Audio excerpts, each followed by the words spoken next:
I want to give a piece of advice to anyone who feels the need to argue with transphobes. If you talk to most high-profile trans activists, they'll say, don't argue with transphobes because it's a waste of your life and a waste of your time and won't achieve anything. And I don't disagree with them. But also, I like arguing. And I do think dunking on transphobes is positive to some degree. It's good for morale. And I do think it's important to remind yourself how stupid and wrong these people are. And I think pushing back on them is good, and showing other people what the counter arguments are is good. There's some positives to it. Don't feel obliged to. Don't get sucked into a hole. Don't waste your time. But I'm going to carry on arguing with transphobes at least a bit. Like, I've toned it down a lot. I do it a lot less nowadays, but sometimes I just have to. And my piece of advice to anyone who wants to argue with transphobes is, and I really think this is my number one piece of advice, after keep a cool head. Actually, that's my number one piece of advice. Just keep cool. If you feel yourself like raging or getting sad or any kind of emotion involved at all, chill out. That's what they're trying to do to you. They're trying to upset you. And if you let them, then they win. After keeping a cool head, my number two piece of advice is, if they make a claim or they say something which relies on a premise of something being true, just look it up. Because almost certainly they are wrong. Don't ever take a claim they say at face value. Don't ever take a premise that they rely upon in their sentence at face value. It is never true. They are always wrong. And here's an example of that.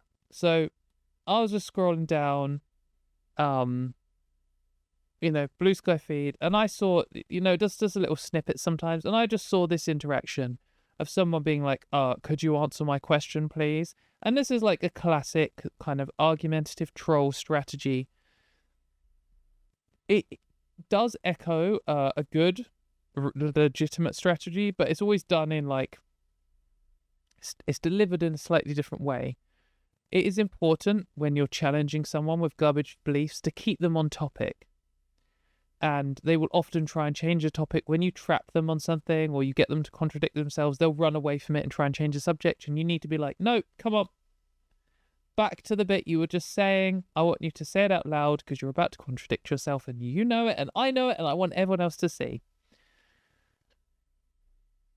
But you also get people who think that they've got a dig on something, and you're explaining why their whole argument is stupid, and then they're like, just yes or no. Like, have you stopped hitting your wife yet? Yes or no? It's like one of those kind of situations.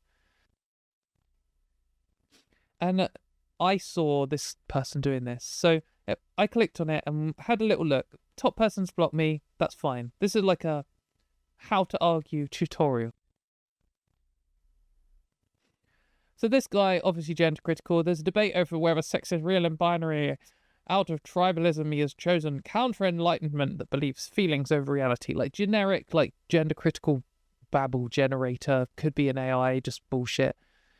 And this lady's Beth is arguing back. Or Elizabeth, maybe? Elizabeth? Sorry, Beth, if I got your name wrong. Elizabeth. She's arguing back. And she says decades of peer-reviewed science have led to the scientific consensus that biological sex is not binary. True. Liked it. Cool. Then, here we go. This is where they try and do a little set up an example, and they like to pick intentionally obscure things that you feel compelled to respond to them on, conceding their premise, forcing you to argue something you don't want to, or unfortunately, like this person, kind of giving a response that to a passerby could look like you're hiding from their point. So they say ginkgo, don't know, we're going with ginkgo. Ginkgo trees are divided into male and female. How do we know which are male and which are female? And this person's replied, Lamal, Sorry, are you under the impression that the biology of deciduous trees correlates with human biology? And then Elizabeth said they basically come in with the same script. When someone points out the things they've been told to say are incredibly stupid, they become deer in headlights. They think they're informed. I've yet to meet one who actually knows anything about sex, gender, biology, or medical science. And then they're like, could you answer my question? In the blue sky environment, the people pushing back against this knobhead have more likes. He's been ratioed. Looks pretty good. In the Twitter environment, this wouldn't land because obviously Twitter's completely bullshit.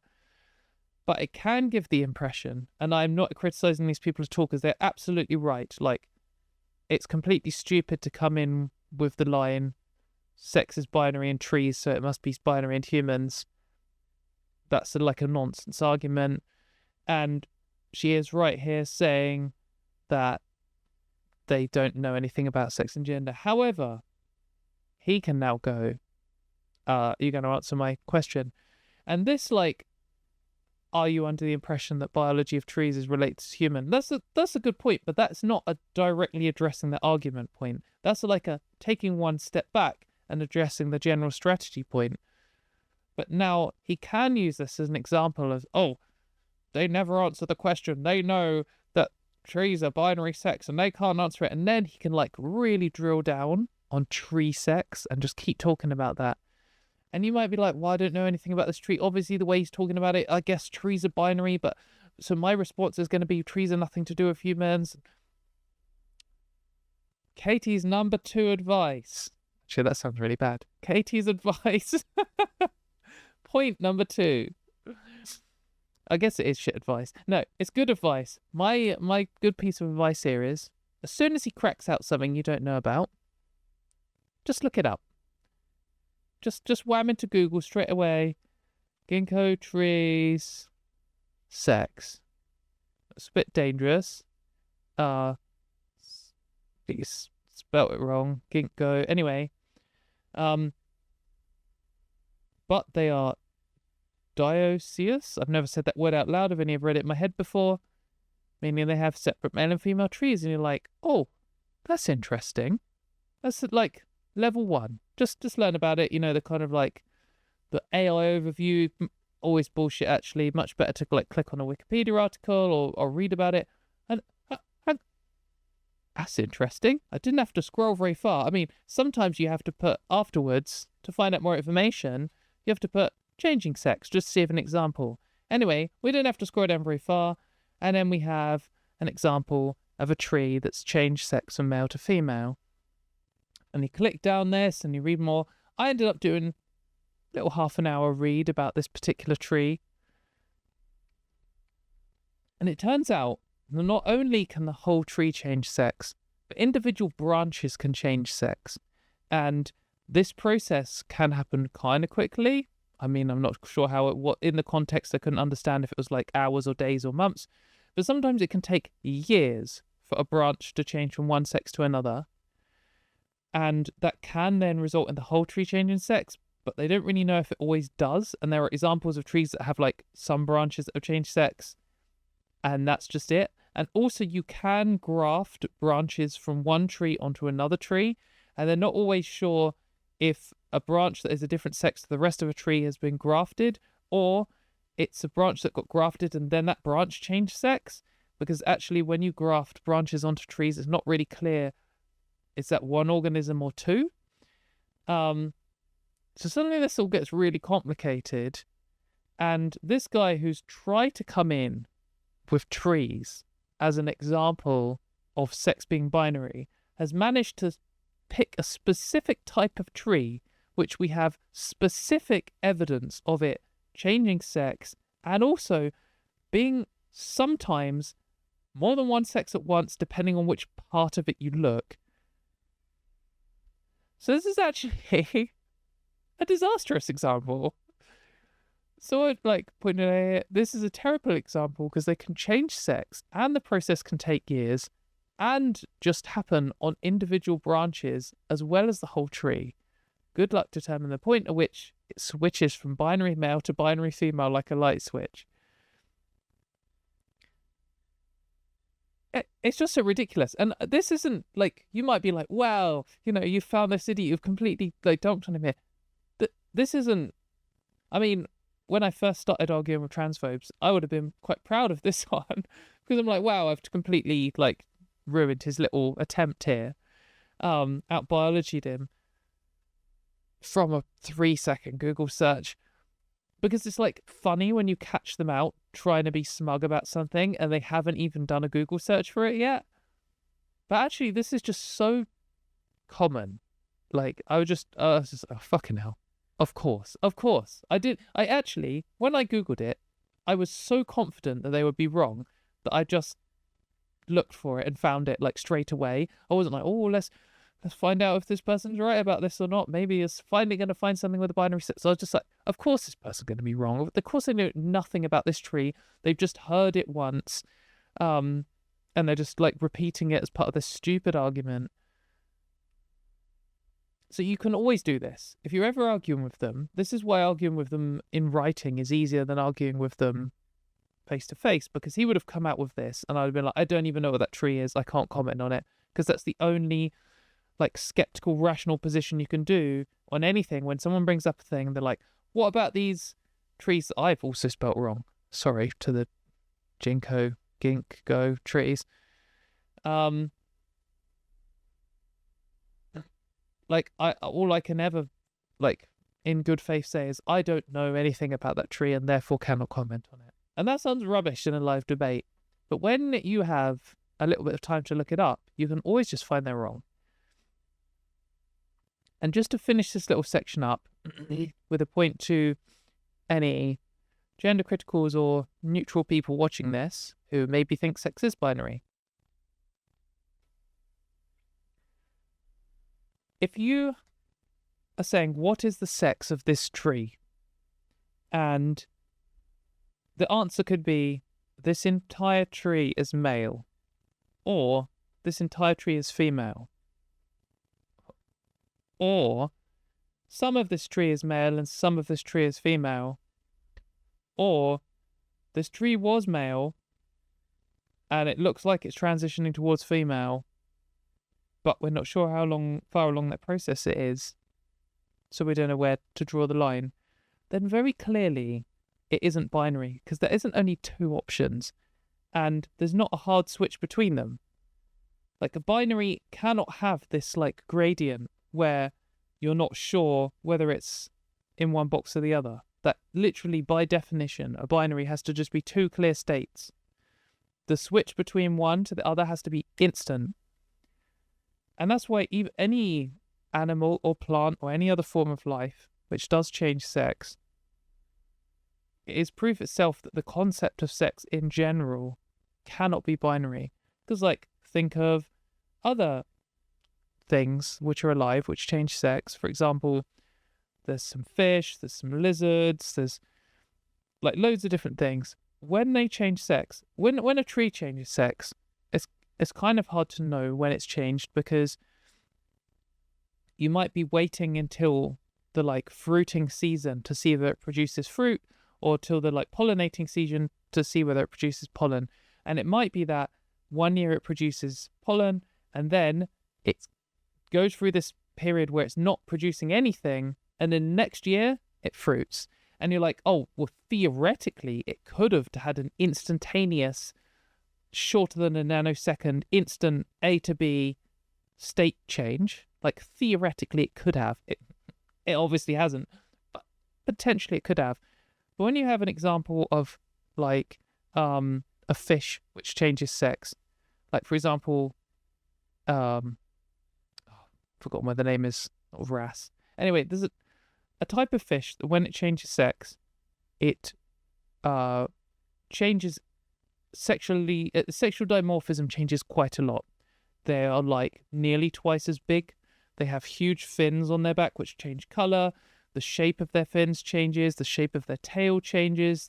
The side fins change. Like everything. They're very clearly, distinctly different, the males and the females.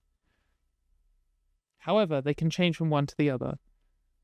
And that doesn't just go, like, they don't have this moment where they're just like the smaller male fish, and then they suddenly go pluck, and then they just instantaneously become a larger, bluer, flappier female fish. Flappier, God, what a horrible word. Sorry. They just, they got all the fins and stuff going on. Anyway, that doesn't happen instantaneously. And you might say, well, the only point at which they've truly changed sex is when they start producing the other gamete or whatever. And this is why gametes is a completely ridiculous definition of sex to use in this case, is if this fish sexually transitions and it changes colour and size and shape, and all of the other fish start interacting with it differently, because lots of fish actually interact very differently with each other based on their sex. Like, for example, clownfish, they usually have one female and then a bunch of males together, and they never have two females together because they always fight to, like, control the territory. And you're telling me that that fish could have completely transitioned to the point where if you saw it in the wild, you would say that is a female fish because it looks and acts and all the other fish act towards it in the way that a female does. However, you open it up and you find out that actually it didn't develop in a way where it could ever produce gametes. You would say, oh, well, actually it's still male. But then in some animals, they can be born male or female and then transition.